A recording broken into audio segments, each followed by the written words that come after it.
Kabrigada kung nakadawat ka na og ayuda gikan sa gobyerno aduna kabay na matikdan nga presensya sa mga politiko atol sa pagdawat nimo sa maong ayuda.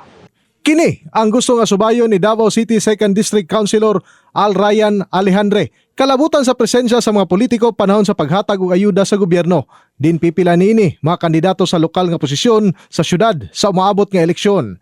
Kinibisan pa man nga sa March 28, 2025 pa ang campaign period sa mga lokal nga kandidato. Challenge all the media here. Go to that payout at tuan ninyo ng tanang payout. Witness what's happening on the ground.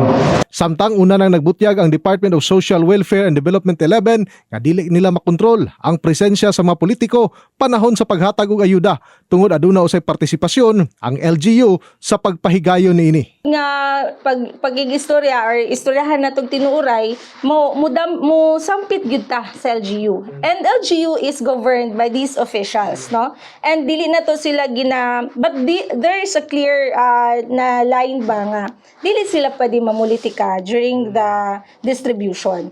Gibutyag usab sa COMELEC nga bawal na ang pagpanghatag og ayuda gikan sa gobyerno napulo ka adlaw unang eleksyon gikan Mayo 2 hangtod 12, 2025. In the heart of changing lives, ako si Brigada Julius Pacot para sa 93.1 Brigada News FM Davao, Top Music and News Authority.